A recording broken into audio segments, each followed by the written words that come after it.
Alright, so here we have some water that was boiling just a minute ago. Right around 200 Fahrenheit. So I've got a few pieces of muscle.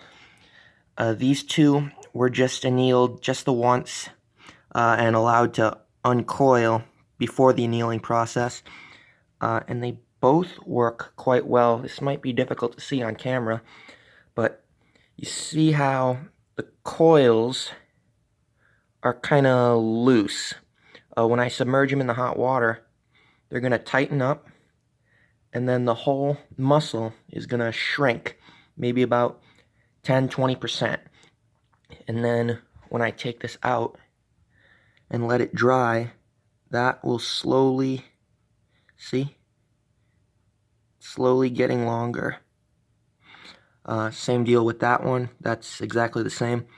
This one I actually stretched on a jig and then annealed a second time, so we can see what happens here. We actually get a longer stroke with this one.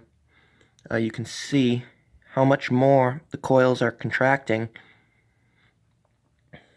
So this is probably what I'm going to end up doing.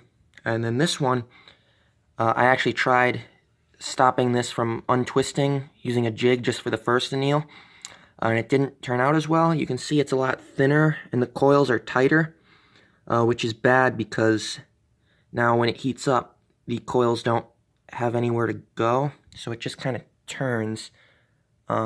This one turns when heated and then turns the other way when cooled, which could have some useful applications, but is just not useful for this project.